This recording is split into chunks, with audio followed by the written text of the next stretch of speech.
Thanks so much for listening to this episode of the Creative Psychotherapist Podcast. I'm your host, Raina Lombardi, and I am excited to welcome Jeffrey Jamerson.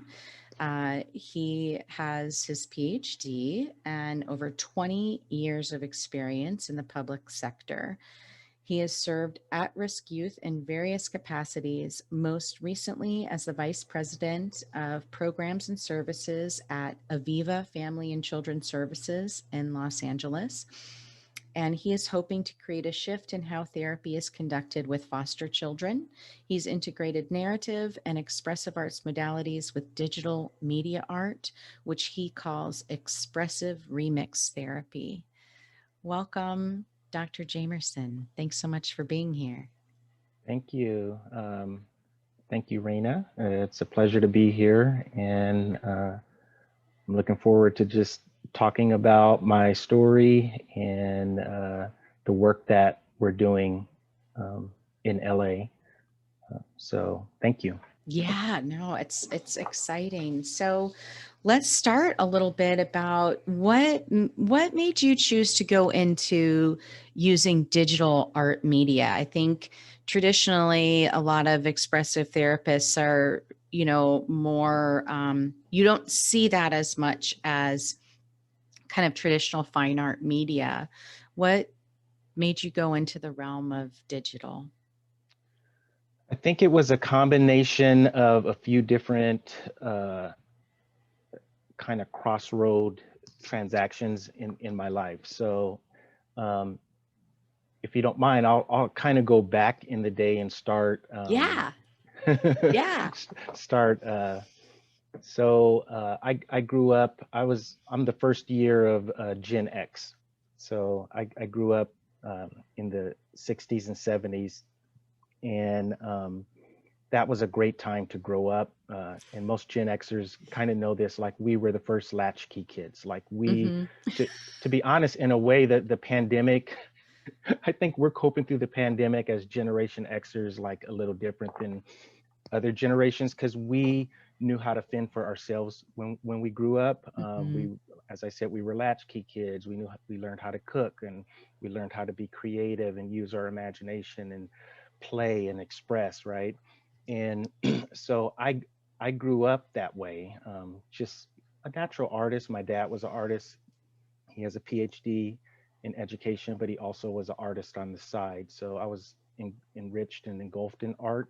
And the kind of strange thing is, I come from a family, a neighborhood, and a community in Pasadena, California. Pasadena is an awesome city. There are some incredible gifted athletes that have come out of Pasadena. And I had a sense of pressure on me, because I'm a Black kid like all my friends and cousins, and most of them were like great in sports, basketball, football, track and field. And I was like a mediocre athlete, I wasn't anything to brag about, but I was really good at art, almost anything I tried artistically, I excelled at. And that really came to fruition in the early 80s when I was a sophomore, junior, and senior in high school. A new phenomenon happened to take the US and the world by storm, and it was hip hop culture. And it was mostly DJing and breakdancing. Oh yeah. And when I saw that, Raina, it was over. Like, I was playing varsity football. I knew in my heart, like, I couldn't play football anymore, because all I wanted to do was practice DJing and practice breakdancing, And so I quit the football team. I started, I was already DJing, but I started breakdancing, and everyone thought I was crazy. To make a long story short, within about a year, I became like a pretty good breaker. And it was during the first wave of breaking. We're talking like 82, 83, and 84. And so I ended up dancing on Soul Train for a little while. Oh my goodness. For those who are old enough to remember Soul Train. I remember that. Yeah. I traveled to Japan on a break-in tour. I was, in a couple of documentaries, and I was in the movie Breaking, Oh my uh, gosh. Turbo and Ozone. So like that became kind of like me. Like that was my reputation, especially in Pasadena. A lot of people knew me as that guy. Oh, that's Jeff Jamerson, aka Snake. That my nickname is Snake, right? He's the guy who is the breaker and the DJ. And so I always had that as a backdrop. Fast forward, it's the mid 90s and I'm a little older. I'm not dancing anymore. I'm not doing art. I have this peer pressure from my mom and dad. What are you going to do? You either got to be in college or get a job. And if you're not doing those, you got to get out the house. Like there was this pressure there. And I kind of was spinning my wheels in community college. Wasn't Mm, sure what I wanted to do at one time. Oh, maybe I'll be a nurse or maybe I'll be a medical doctor because I did like science.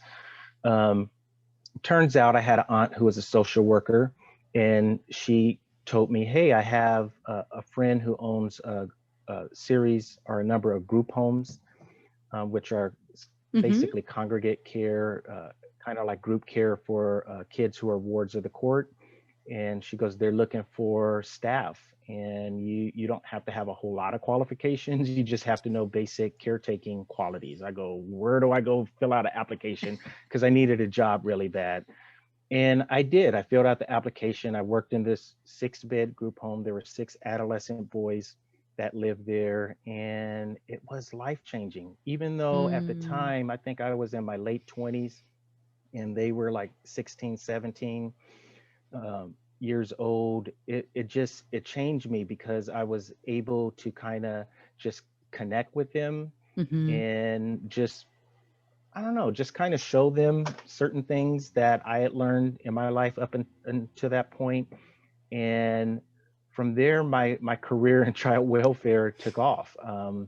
I stayed at that group home for 2 years. Then I applied at a much bigger agency, like a $30 million agency that had a huge residential treatment Mm-hmm. facility with 80 beds. Oh my But gosh, that is they also had, huge. yeah, they also had mental health services and all these other services. And I ended up getting hired there. I learned a lot more. I ended up staying at that agency for 19 years. Oh my A- word. yeah, Wow. and within that 19-year period, I was able to kind of ascend the ladder of leadership, and eventually I completed my AA, then my bachelor's, and then my master's while I was at that agency. And then I left that agency, moved to the agency Aviva Family and Children's Services, where I am now, and I'm the vice president for programs and services there. And while I was at that agency, I completed my PhD. So I completed the PhD in 2016, I think it was. So about 4 years ago. Congratulations. Thank you. Such So a long to answer process. your question, I wanted to give that little backdrop there to Mm-hmm. lead up to um, when I finished my master's is in counseling psychology, Mm-hmm. and I knew when I went for the PhD, I was pretty sure I didn't want to do like a clinical PsyD or clinical psychology. I wanted something that was somewhat creative and expressive. Mm-hmm. At the time, I didn't think of expressive arts because I didn't have that background, believe it or not. I was just regular Yeah, counseling. I think a lot of people don't know about it. I think there's a lot of people that still haven't heard about it, whether they're in social work or counseling, and they kind of stumble upon it through their own uh, artistic practice and connection with the arts, and go, "Oh my gosh, I didn't know this existed." Yeah, exactly. And so I ended up going to California Institute of Integral Studies, which is an incredible institution, an incredible university. The PhD program I applied in is called Transformative Studies, Ooh. and it's a multidisciplinary, or actually a transdisciplinary approach to scholarship. And what's unique about it is in that program, they force you to kind of think outside the box of your quote unquote discipline or your normal mode of scholarship or academia. Mhm. And so what they did or what they do is they accept applicants from various disciplines. So as I Mm. said before, you know, I'm there, my background is counseling psych, but I had a peer who was English lit, another peer who was nursing, someone else who was engineering. Like we were all across the spectrum Wow. of master's degrees. Then you get in this program and you learn about creative inquiry and transdisciplinarity in ways of, I think the idea was that you could then come up with a more informed scholarly area of interest that pushes the boundaries Mm. of your discipline. And that's what happened. Like I love that. I defaulted back to like a clinical kind of area of interest, but it was way different than if I would have just been in a regular PsyD program, right? Hmm. And because of the classes I was taking, the people I was around, it kind of forced me to think outside the box. And when I thought outside the box, what I came up with was a mixture of my personal life, which had to do with hip hop and creativity, Hmm. and my professional life, what had to do with counseling, mostly with foster kids, right? Yeah. And uh, digital media. I didn't even talk about my digital media life, but I used to own a videography company. I was co-owner of a videography Oh my company. So goodness. I had a lot of experience shooting video and editing video and a fascination with video in the 90s and in the early 2000s.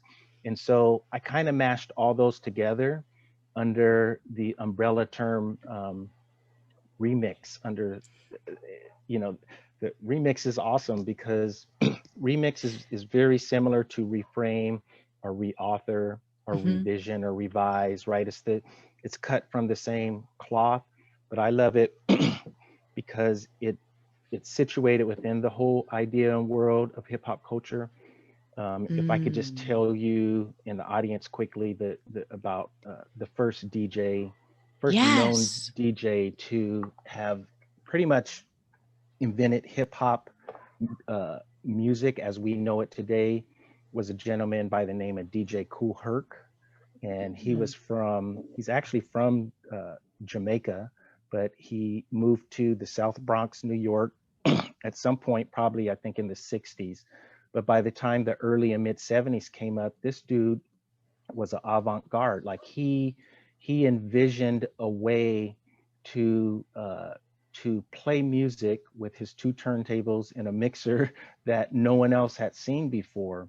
And what makes it so fascinating to me is like a transdisciplinarian, he thought outside the box. So Yeah. for those who can remember what vinyl records look like, it's it's literally a disc with grooves, and those grooves represent a song, but that song, Raina, is frozen.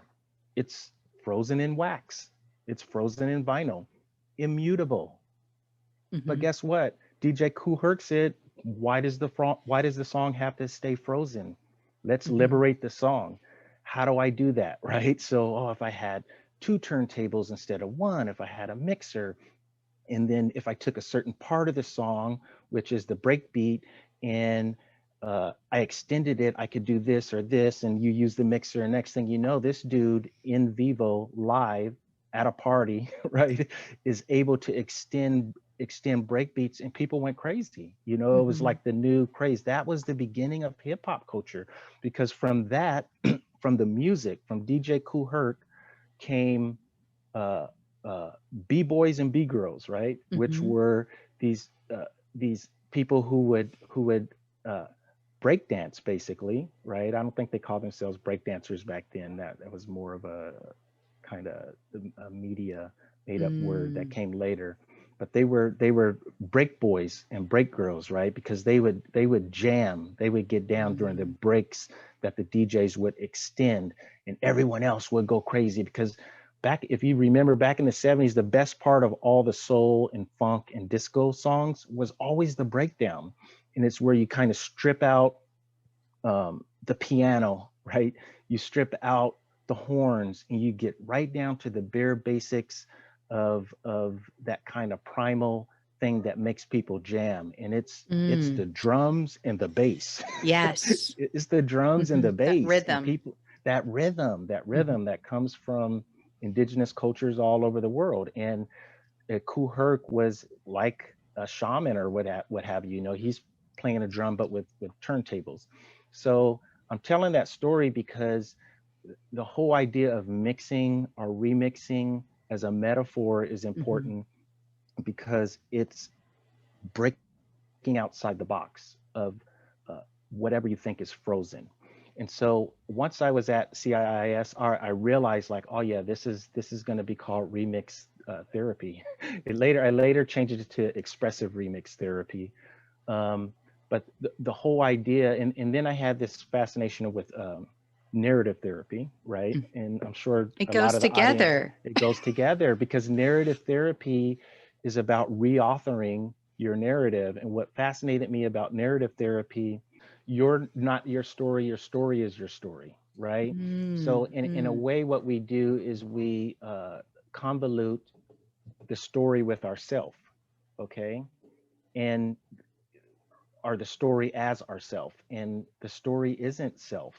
The story is a product of self, right? And so in a narrative therapeutic approach, they're going to externalize the story. That's number one. And once you externalize it and put it on the table, then you can reauthor it. And they have different techniques that they use. You can write the story different. You can do all this. And I'm not a narrative therapist. I just researched it and read up on it and documented it a little in my dissertation. But that was fascinating to me because when I heard that and saw that, I was like, that's what DJ Kool Herc did, right? That's what hip hop DJs do. That's what breakdancers do, right? That's what modern producers do with sampling. Like you take something that's already there, you externalize it, and then you remix it. So I knew there was a connection there with narrative therapy, with hip hop and the word remix. The last missing piece was for me was my video background and video connection. And once I transitioned out of doing hardcore video as a side hustle or job, I started dibbling and dabbling in just new media as an art, right? Okay. And once I did that, it all kind of came together, and it was like, yeah, those are the three elements that are mashed up or mashed together that create expressive remix therapy. It's digital media, it's narrative therapy, and it's expressive arts. And when you put them all together, clients or participants tell stories or write bits and pieces of narrative or story, whether it's their personal story, familiar story, or community story, and then they remix that story using digital media and create nuanced stories that are that's art at the same time, right? So I can show you an example if you want to see an example. Yes, absolutely. Okay. And so if you're listening, audio wise, you'll have to check out the episode on YouTube to get the visual. We'll have it up there. You can see my screen? I can. Okay. So I'm not going to read this, but I just for illustration sake, this is just a simple narrative of a story of a trip that I took to Africa. I went to Africa at one point in time in my life, and that trip, maybe almost more than anything, changed me as a human being. I stayed there for 7 months. Wow. And I went on a one-way ticket. It's a thrill seeker back then. Oh my gosh. Yeah, I was gonna say, you had a lot of confidence. Yeah, I had a crazy best friend, and he dragged me into a lot of stuff. But yeah, we both went there, and it was a life-changing trip. So what I did was, in this little story, I'll just summarize it, um, um, explaining what it was like when the airplane descended from an African sky and landed, and I got off that airplane and walked into an airport in Africa for the first night of my life, and it was shocking to say the least. Like, shocking. I mean, it was, I had been to Sure. Japan, I had been to other places, but this was shocking in not so much in a bad way, but it was Transformative. yes. And Hmm. so you get the idea. Like, I could verbally tell you that story like I just did. I could write it out here. Someone can read it, scanning from left to right and going down, and that might take 2 minutes or 3 minutes, right? Like, that's Hmm. narrative, okay? But how would I remix this? How could this be remixed? Well, just so happens, let's see if I could find it. This is a remix. So Oh, this cool. picture right here, and all the words in the picture literally are the cut and pasted text. So you just cut and paste, right? Copy and cut. And I use an iPad app that creates word clouds, Okay. and I put it in that app, and poof, here I have a nuanced narrative. Okay, you could try to read it from left to right. You could read it up and down, or down and up, or right to left, right? Like like Hebrew. Oh, But yeah, definitely. yeah, but you see, it's nuanced, right? Hmm. Plus the words are weighted. So what that means is, the biggest words you see in this picture are the words that appeared the most in the narrative. So night, which is the biggest word, night is in this narrative more than any other word. So night Wow. in this nuance is larger.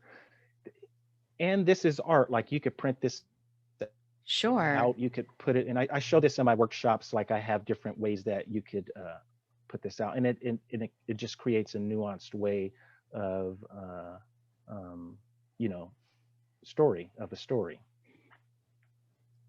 And so the smaller words would be the words that that were written much fewer in the Yes, selection. exactly. And then when you create this, do you take it a step further in the remixing process as well?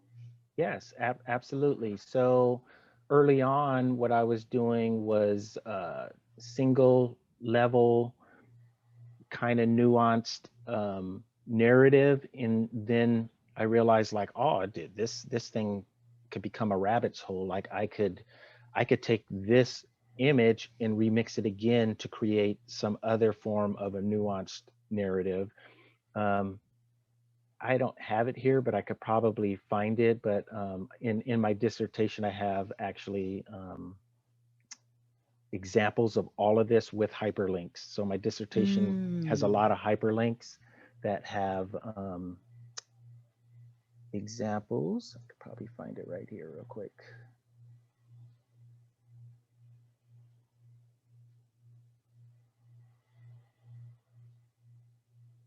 Yeah, they have examples of video examples or tutorials. This could take me 1 second. So here's kind of what I'm explaining to Ah. you. Mm-hmm. But then there's another version. I think it's on page 18.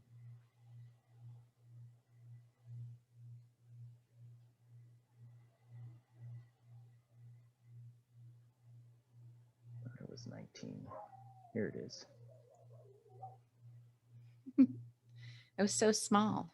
I Kind of missed know. it. Oh, wow. So now you've digitized it. So for folks that are just listening, it's now the two-dimensional artwork is now becoming a three-dimensional. Um, it's changing colors, it's bouncing around, changing shape. So really transforming it into a whole nother dimension. Very cool. And so creating like geometric patterned loops, movements. Um, wow. So there's really So so much you can do. yeah, it's the sky's the limit. So let me just show you this real quick. Where's my PDF?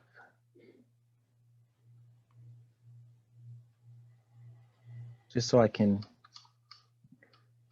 explain. So I use the one app with the first picture, and then just want to explain the other apps that I used.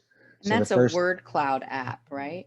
yeah, the first app was a word cloud app. I can later on I could email you all the names of the apps. I have a whole list of Ah, them. that would be amazing. Yeah, I have a whole list. And then the app to animate everything, I Hmm. used an app called Mega Photo, and these are all iOS apps because I use mostly my iPad. Okay. So I used Mega Photo. The music in the background was made by me by an app called Auto Wrap, and I cut everything together with an app called Pinnacle Pro.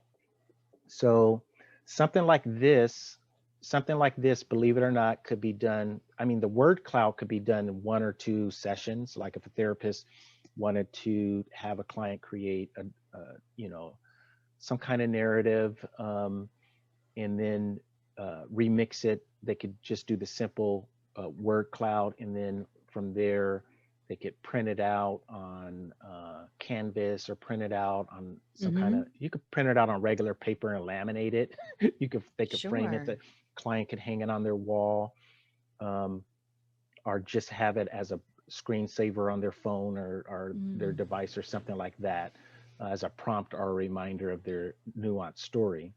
um, the, you know, to then animate it and do all this other stuff, yeah, that would be a series of sessions, you know, like maybe 2 to 4 sessions. So you do it in steps, and I'm thinking like, you know, 50, 60 minute session, Hmm. as a therapist, Standard. or Hmm. yeah, or a life coach, if you're a life coach, or even education. I don't constrict this to just therapy.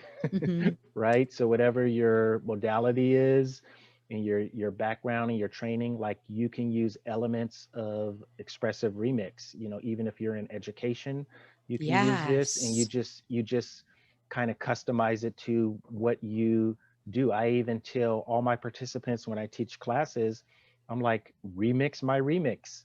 Like I'm giving you permission to take what I do.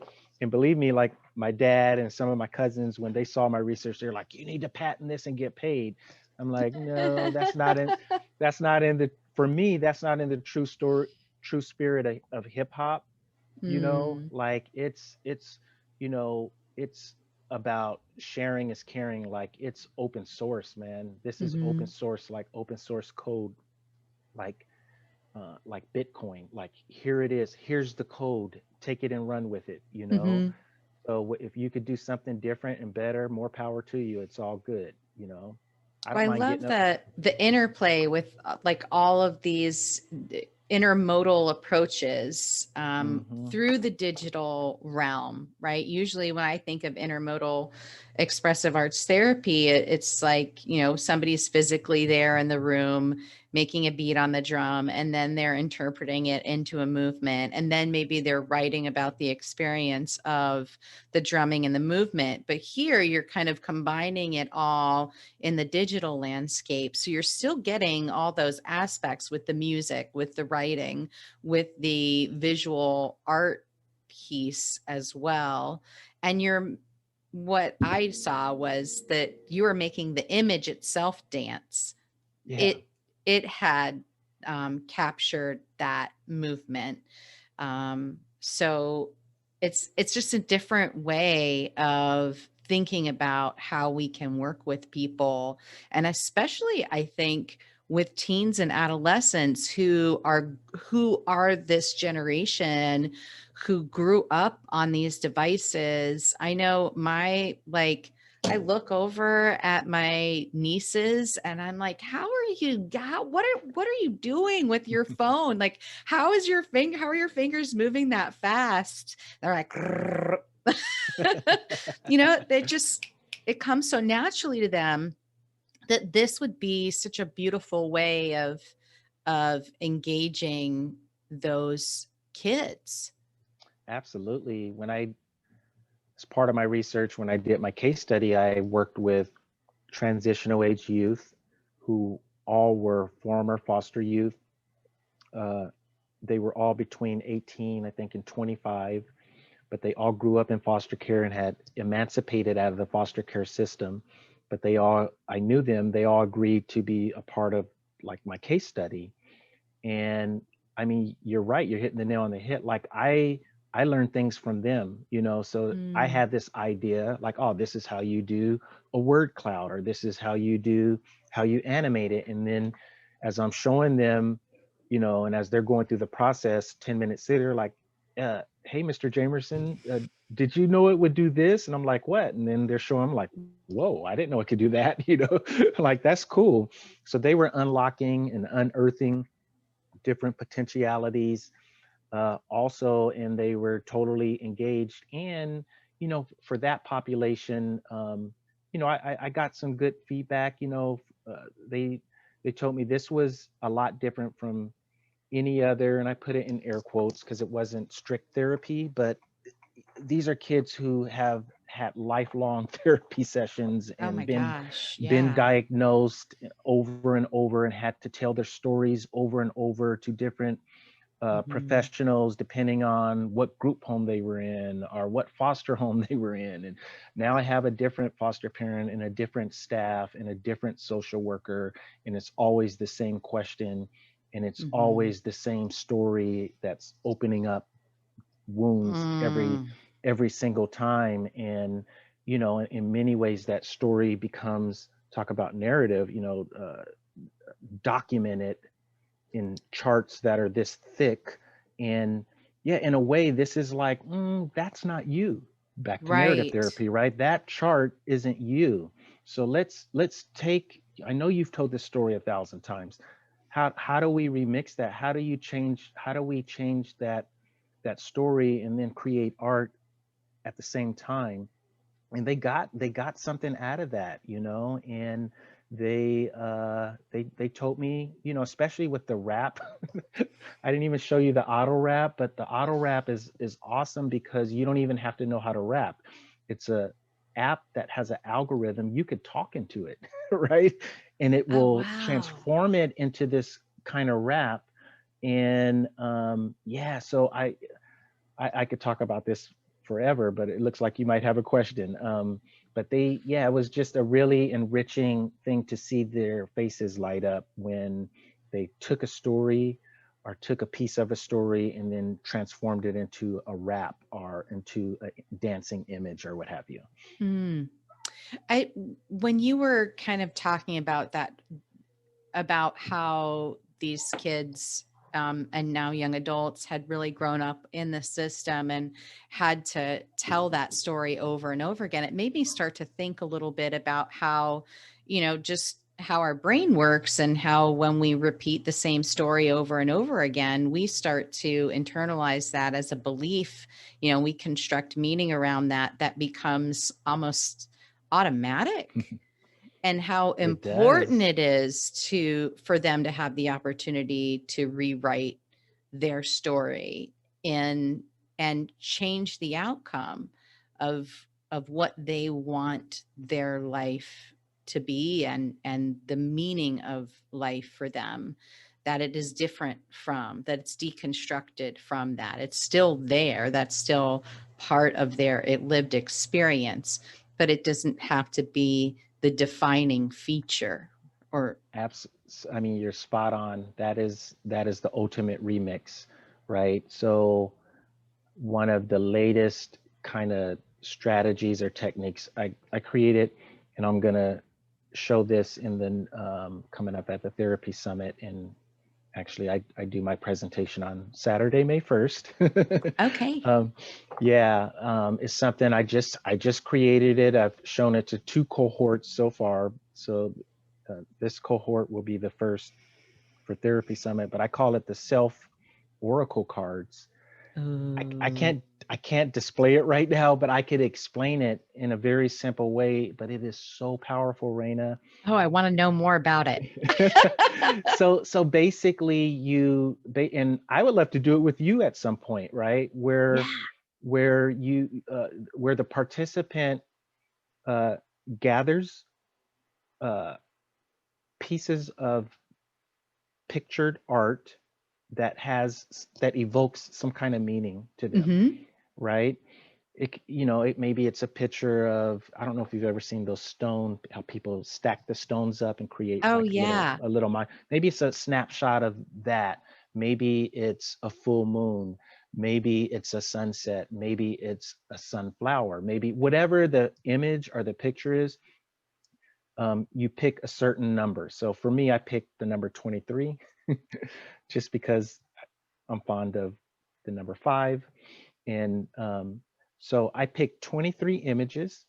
Then I Okay. take those images and I associate them with what I call an empowerment word. Um, Mm. so I could just tell you some of my empowerment words: creativity, liberty, power, um, wisdom, gratitude, right? Whatever and I have a whole list of empowerment words that I got from Brene Brown. So I use Oh, this, yeah. I give them out, and then people could pick which word. And then there's an app that we use where you actually take the image and put the word on the image. Okay. Okay. And you do that on all, for me. So I did that on all 23 images. Then I took each image and imported it into an app called Pinnacle Studio. It's an editing app. And I put the images side by side and created this kind of video loop where the images kind of shuffle. Okay. And I did it like 2 seconds per image. So one image, one, two, another image, another image. And then after that, I turn it into a video, download it into the camera roll on my iPad. And the final step here is I use a app that takes a video and turns it into a GIF or a GIF, right? So cool. And then once it's turned into a GIF, guess what happens? Becomes a shuffling deck of cards, perpetual, nonstop. And what you can do is on your device, whether it's your phone or your iPad, you just open the GIF up and all the cards shuffle, and you take a screenshot. Click, and the screenshot will select one card at random, and that card will have the image and your power word. And what you do is you then take that image and that power word and you make it as your screenshot for a day or a week, whatever rules you want to make. I usually do mine a week or a month. And that screenshot backdrop on my phone is something that I look at every day. Mm. Guess what? We look at our phones more than 1,000 times a day, just on GP subconsciously. We're glancing down at it. We pick it up and it opens up. And the first thing you see is the screenshot, the backdrop, right? Mm-hmm. So this is a way of creating your own kind of a self hack, basically a self Yeah. program, right? So, excuse me, media companies are always biting for our attention. And I'm tying this back to, social workers and therapists and other people who gather a story and create a chart, and and then kids and people embracing that, like that's my story. No, that's someone wrote that story down. That's not your story. Like, you have the power to rearrange your story. Mm-hmm. And media companies do a similar thing. They shoot images at you Yeah. through TV and marketing and magazines.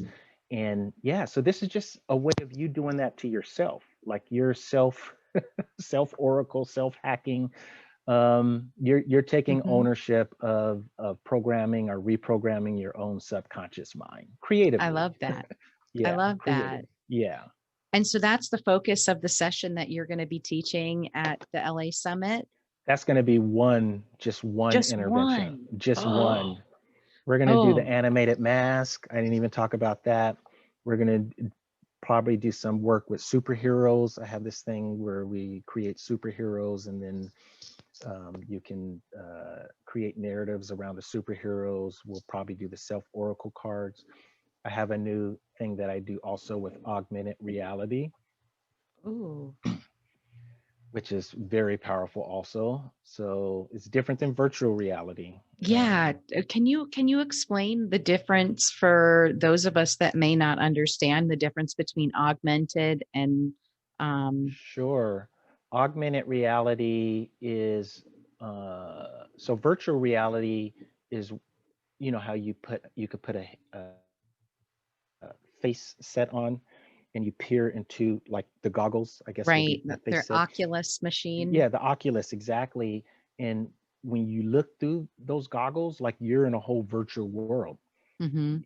You know, your senses are seeing what the program wants you to see. You're not seeing what the world your physical body is in. You're seeing your No. virtual world. With augmented reality, it's a little different. You actually are looking through your device. So let's say I have my device in a camera and I'm looking in through my device at my room, and it's not virtual. Like yeah, that's my room. I could see it. I could move my camera. I could see the bookcase and the couch and the TV. I could see those things. What augmented reality allows one to do is then augment or change Yeah. reality within the device. Okay. Okay. It's a very powerful thing. And I've envisioned some ways. I'm trying not to be too long-winded. I envision some ways on how to be creative with it, so and be self-expressive and still fall within the theme of remixing Mm. um, It's also. So I'm going to show that also. it sounds fun. I had a graduate student interning with me last year. Um, yeah, last year. And we're at that like beginning of the year change. And so thrown off a little bit. But she had one of those Oculus machines and I had the opportunity to play around with using that and the idea of using that with clients where they can recreate their own kind of safe place inside the digital landscape, if you will. And it was really cool, but it was also very disorienting. Yeah, Um, because you don't understand your body in the physical space because you're understanding your body in the digital space. And so there was lots of like, oh, stop, you're going to run into a wall yeah, kind of things. Where I imagine in some ways with the augmented version, you're getting some of what you can achieve in the virtual, but you still have your grounding. Um, absolutely, absolutely. So I have like a little prototype intervention, digital intervention that I display, and I'm going to do that on May 1st for the participants in the class or the workshop. And it's just, I based it on I used to do, even before I went and got in my master's program, I was a behavioral specialist, mhm. which is similar to, so I was a paraprofessional. So Yeah, I had clients. I didn't work with them. Um, I didn't do therapy, but I was therapeutic, right? yeah, There's a slight absolutely. difference there. And these were clients that had extreme behavioral challenges. Most of them were foster kids, Hmm. and most of them were on the verge of losing their placement. So being Mm, bounced from wherever they were living to a higher level of care that was going to be more restrictive. yeah. And so the program I worked in was put in as a proactive measure to try to help that not happen, right? Sure. So I would get the toughest kids, but I loved the work because what I came out of was kind of the toughest job I ever had. Like I worked with multiple kids, right, that were tough, and now I only had to focus in on one. So I was real happy to do that. Sure. Um, but yeah, when I had a kid, whether it was in a school setting, a home setting, a foster home, whatever, once I would go in and identify and assess and see, like, oh, okay, now I see what the trigger is. I see what's triggering this kid. I'm seeing what their behavior is, and I'm seeing what they're getting out of it, like their consequence, right? The Mm, ABC, right? yeah. Um, Antecedent behavior and consequence. Then I can go to the kid or the youth and talk to them and say, hey, this is what I noticed. This is why I'm here. This is what I noticed. What if we try this different or do this? And sometimes I would create little prompts. I would give them little flashcards or give them, just like mechanical prompts that they could Mhm. use in a class setting. And they were intervention or strategies, to help kind of break them out of like, oh, I don't want to spiral down, and next Mhm. thing you know, I'm in the dean's office and now I'm suspended, right? Yeah. um, so the the example I show is connected to that work that I used to do.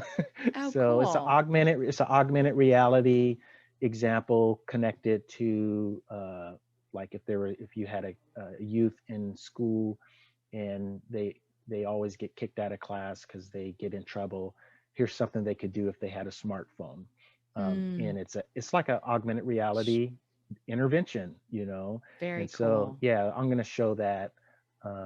And the idea for me in expressive remix therapy is not so much that I'm showing you things, I'm showing the audience or participant things for you to do. I'm showing you things because as a DJ, this is how I mixed the record. By the way, after Kool Herc came African Bambaataa, right? After Kool Herc came Grandmaster Flash and Grandmixer Mhm. DST. These are all DJs who did it different than Kool Herc, and some of them did it better. So, like, I'm showing participants this, like, yeah, take this thing and do it different. If you're psychodynamic or psychoanalytic, Mhm. you might envision the animated mask or word clouds in a whole different frame, a whole different way, Right. And yeah, by the way, I have done digital dreams also, um, Oh, which is pretty awesome to do a digital dream. that sounds really fun. I Yeah, It sounds like you really live in this digital creative space all the time because you're like, "Oh, I got this. I got that." Which I'm is in it a cool. lot. Yeah, I am. So what would a digital dream intervention be like? It's pretty straightforward and simple. So I keep a I keep a dream journal. Mhm. I've been doing that for almost 20 years. And, the first 10 years, I manually wrote my dreams down in, like a, like a Composition little, notebook? Mhm. yeah, composition notebook. Um, then about 2011, 2012, um, once I got my first iPad, I started dictating my dreams in my iPad. And Mm. so now I have this ongoing journal in my iPad of dreams. And for like about a 4-year period, I always, because I'm doing all this expressive remix stuff, it was just in my mind like, man, wouldn't it be cool to take one of these dreams and turn it into like a digital story, right? So Yeah. find elements, match the elements with what I wrote, and then created like a digital dream story. And so one day I did it and it was pretty interesting. Dreams usually are, right? They're because Yeah, they're like fantasy. They're like, wait a minute, this seems familiar, but it's not. That would definitely yeah. never happen. But But so yes, fun. it is. And it's weird seeing it visually, like almost like the story of Africa that was nuanced. Yeah. It's like, oh, I wrote this dream down, excuse me, 3.5 years ago. And, because I scanned through my dreams, I was like, yeah, I want to find something that's interesting. I was like, oh, I remember this one. And yeah, I just created, I found the elements, put it together, took like a couple hours, and it's pretty cool. I usually show that also in the In your presentation. workshops. Yeah, Hmm. I show that. Yeah. For folks that aren't used to using digital technology with clients, what would you say would be kind of the best way for them to acquaint themselves, or maybe a a software program or an application that would be kind of an easy entry in to trying this type of approach out? Yeah, I think it would depend on what you as a participant what they want to do. Okay. So my suggestion would be just start really simple and test it on yourself first, right? Oh, Like yeah. almost everything I show is like, oh, I've tested it on myself. you Yeah. know, made my own dream journal, made my own mask and animated it. So I'll get an idea and I'll go, oh, that'll be interesting. I wonder if I could do this or that. And so I just play around with media, it's new media or digital media on myself first. And then I'll these days I don't work with clients because I'm on an administrative level at my job, Sure. but I'm able to show my therapists when I teach because I teach at CIIS also. I'm able to show the therapists in school there at the Hmm. Expressive Therapy Summit. I'm able to show participants there. Um, but you can always test it on yourself first. With that said, I have to say this because almost it will almost always happen, and it's Murphy's law. Whatever can go wrong will go wrong. Oh, And when yeah. you're dealing with technology, there's a really good chance everything that you've planned out isn't going to work. The internet went down, the app won't open, there's no power, and I thought I charged it, and now it's not charged. Like there's always something, a monkey wrench Hmm. with a monkey wrench in the machinery with with technology. So with that said, you probably should always have a contingency plan, a Hmm. plan B or C that you could do if technology fails, because yeah, it probably will happen. So, but yeah, I would say start small. Word clouds are easy, because all Okay. you need are words, and then you could find the app, and I'll get you the list. That would be Um, wonderful. And we'll put it in the yeah, show notes for people so they can check yeah, out those apps and play around with them yeah, themselves. Yeah. yeah. Playing with photos, manipulating photos is pretty easy. There are a lot of apps that do that also. So Very cool. Very cool. Well, is there anything else that folks interested in learning more about your work and maybe learning about how to use remix therapy? Anything else that you want to share with them before we wrap up today? sure, I'll just say a few words about, and I think this will be different for every therapist depending on where you work and how you work. But I think there's a level of because this is a whole new world. The whole idea behind confidentiality Mm, and ethics, right? Uh, ethical boundaries and stuff with new media. Like you do definitely have to put some forethought into that. So sure. I would say, like for therapists who might do agency work, right? Hmm. Like before you do this in a session with your clients, I would check in with your supervisor and maybe the quality insurance or quality Sure. assurance and let them know, hey, I have this intervention. This is what I want to do. Is this all within our policy of the agency, right?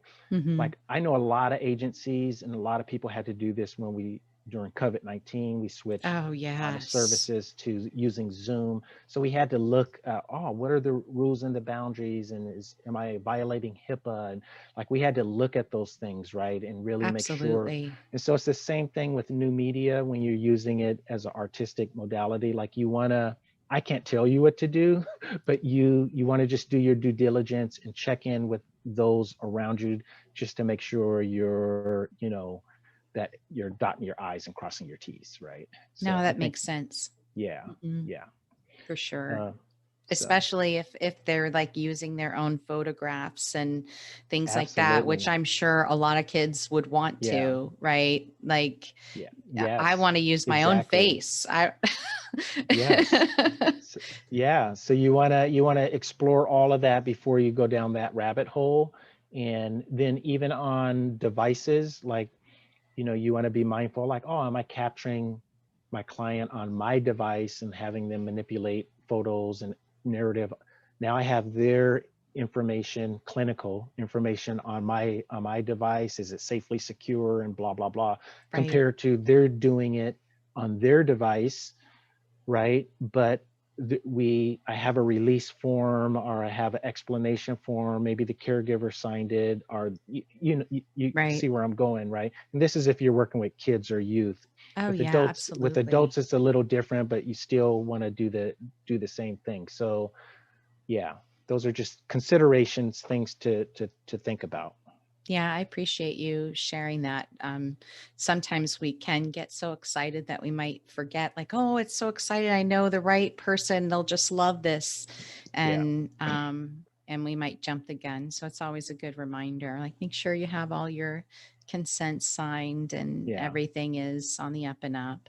But I'm so glad that I got to talk with you today and I get to share with other people the work that you're doing. I think your digital expressive remix therapy is really cool. And honestly, just based in our conversation, I think you need to have a book about your technique, because you're doing so many different things, and as therapy, as we push out into this next year, we're still social distancing. A lot of teletherapy is still happening, and I think a lot of people are going to continue to do teletherapy even if it's not a mandated thing.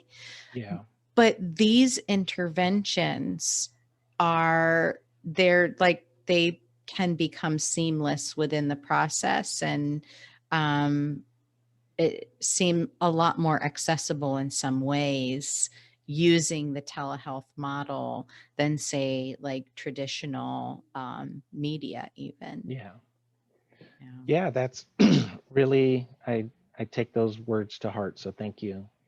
Oh, I thank do have a you. couple chapters published. I have a Oh, you chapter do. in Kathy Malchiotti. I Okay. always, I don't know if it's Kathy Malchiotti or Malchiotti, but I think it's Malchiotti. She's probably the leading authority on art therapy in the world today. Um, I should know the name of the book by heart, but I'll email that to you also. Okay. Um, but I have a chapter in her book, and then there's another art therapist, author Stephanie Brooks. Oh, I have a sure. chapter in her book, and both of those books. I think Stephanie's book came out in 2017, and Kathy's in 2018 or 2019. So they're Okay. fairly recent. But Yeah. I do agree. I would love to write my own book.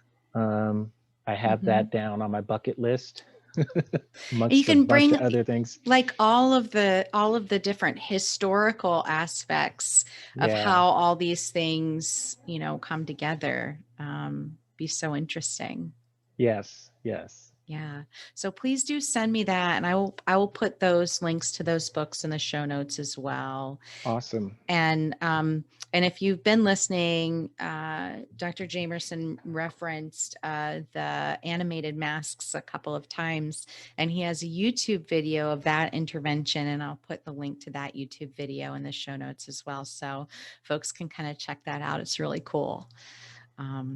So thank you so much for your time. I really, really appreciate it. Yeah, I appreciate being here, and thank you so much for the opportunity to talk with you today. Thanks for listening to this episode of The Creative Psychotherapist. If you like what you heard, please rate, review, and subscribe wherever you listen to your favorite podcasts. For show notes, downloads, and additional resources, head over to the website at www.creativeclinicianscorner.com.